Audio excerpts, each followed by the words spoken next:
Assalamualaikum warahmatullahi wabarakatuh. Proses menstruasi perempuan dimulai ketika seorang anak perempuan menginjak masa pubertas. Pada beberapa orang, pubertas bisa terjadi ketika usia anak berusia 10 tahun, namun ada pula yang baru mengalaminya saat berumur 16 tahun dan setelah terjadi perubahan rangkaian hormon dalam tubuh seorang perempuan. Tapi tenang, semua ini masih tergolong normal. Selama masa puber berlangsung, tubuh mulai menghasilkan rangkaian hormon baru.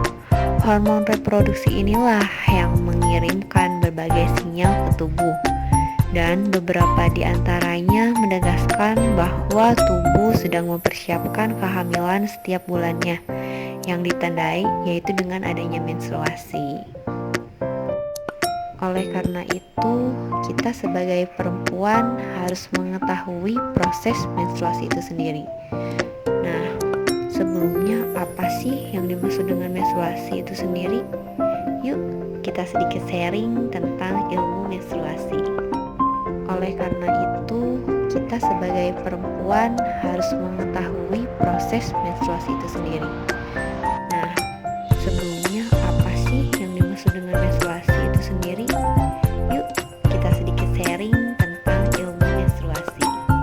Menstruasi atau yang sering kita sebut dengan head merupakan perdarahan yang terjadi akibat luruhnya dinding sebelah dalam rahim atau endometrium. Menstruasi ini terjadi ketika embrio tidak terbentuk. Siklus menstruasi. Siklus menstruasi atau head merupakan proses alami yang selalu berulang setiap bulannya.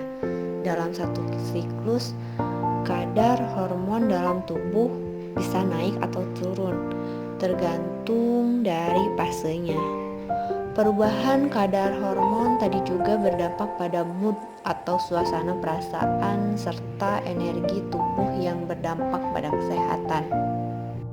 Siklus menstruasi dihitung dari hari pertama periode head atau menstruasi saat ini sampai dengan hari pertama pada periode menstruasi selanjutnya.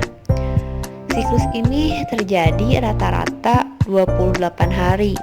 Namun tidak semua wanita memiliki siklus yang sama.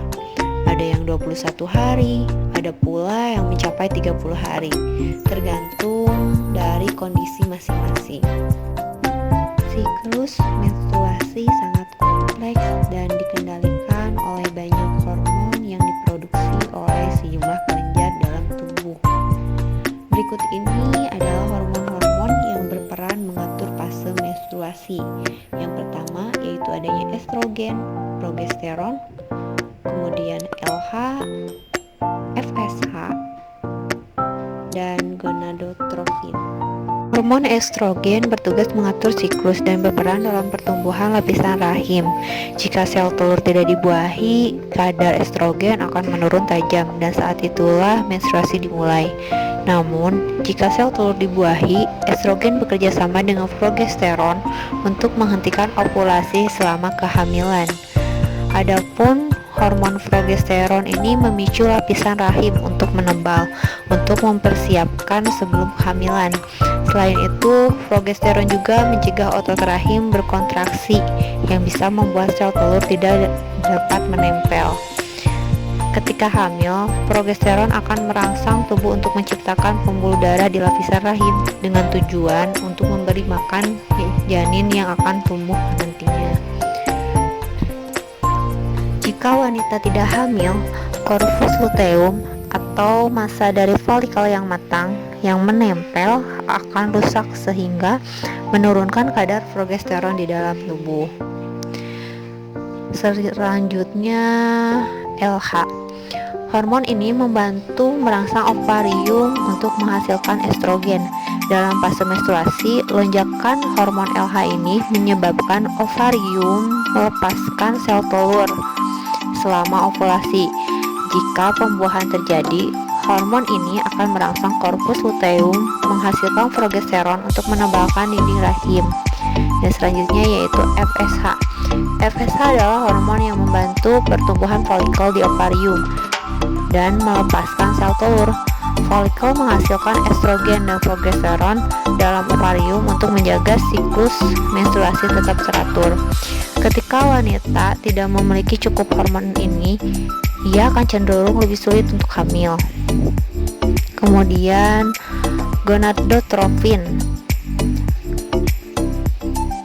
atau GnRH adalah hormon yang mengendalikan dan merangsang pelepasan LH dan FSH. Hormon ini dikeluarkan dari hipotalamus dalam otak. Siklus menstruasi ini terdiri dari 4 fase, yaitu fase menstruasi, fase folikuler atau praovulasi, fase ovulasi, dan fase pasca ovulasi. Yang pertama yaitu fase menstruasi.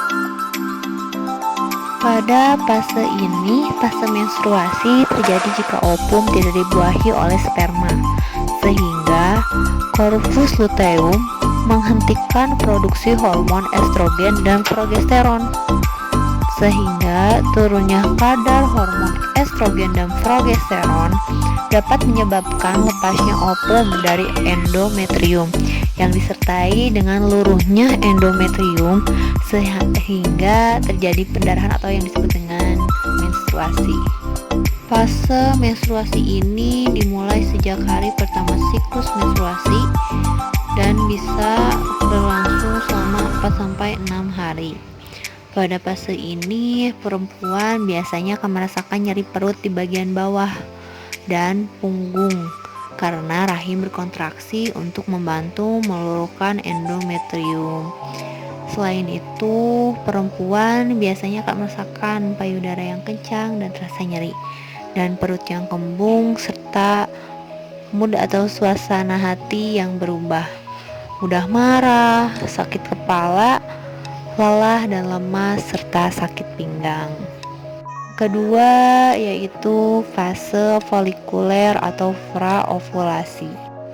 Pada fase ini berlangsung sejak hari pertama menstruasi sampai memasuki fase ovulasi atau 6-14 hari. Pada fase ini, ovarium akan memproduksi folikel yang berisi sel telur. Dan pada fase ini, hormon pembebas gonadotropin yang dikeluarkan oleh hipotalamus akan memicu hipofise untuk mengeluarkan FSH. FSH yang memacu pematangan dan merangsang folikel untuk mengeluarkan hormon estrogen sehingga terjadi pembentukan dinding endometrium. Selanjutnya yaitu fase ovulasi. Ovulasi yaitu terjadi pada hari ke-14. Peningkatan kadar estrogen menghambat pengeluaran FSH, kemudian hipofise mengeluarkan LH. Peningkatan kadar LH merangsang pelepasan sel telur yang telah matang dari folikel di dalam ovarium, sehingga peristiwa ini disebut dengan ovulasi. Sel telur ini hanya bertahan selama 24 jam. Jika tidak dibuahi, sel telur akan mati. Namun jika sel telur bertemu dengan sperma dan dibuahi, akan terjadi fase ovulasi yang menandai masa subur perempuan. Ovulasi biasanya terjadi sekitar 2 minggu sebelum siklus menstruasi berikutnya dimulai. Selanjutnya yaitu pasca ovulasi atau luteal. Folikel the graft atau folikel matang yang telah mengeluarkan sel telur akan berkerut dan menjadi corpus luteum. Corpus luteum mengeluarkan hormon progesteron dan masih mengeluarkan hormon estrogen, namun tidak sebanyak ketika berbentuk folikel. Jika tidak terjadi pembuahan corpus luteum, akan berubah menjadi corpus albican yang hanya sedikit mengeluarkan hormon, sehingga kadar progesteron menjadi rendah. Keadaan ini menyebabkan terjadinya menstruasi. Setelah fase ovulasi, folikel yang telah pecah dan mengeluarkan sel telur akan membentuk korpus luteum. Pada masa ini, korpus luteum akan memicu peningkatan hormon progesteron untuk mempertebal lapisan dinding rahim. Proses menstruasi ini terus berputar hingga berakhir ketika seorang perempuan sudah memasuki masa menopausnya. Biasanya terjadi saat perempuan berusia 40 tahun ke atas. Tenang, yang di bawah 25 dulu deh. Ada sedikit pantun untuk menutup materi yang disampaikan. Anak kecil ketawa cekikikan karena dia menonton Ninja Hattori. Terima kasih saya haturkan sudah sabar untuk menyimak materi. Masih ada nih 2 pantun lagi. Didengar ya. Pak Robi pulang ke rumah. Rumah Pak Robi besar elegan. Ucapan saya mungkin ada yang salah. Saya mohon untuk dimaafkan. Terakhir nih. Ada anak main ke kali. Anak ini bawa kue toples. Saya tutup materi ini. Sampai jumpa dan semoga sukses. Terima kasih.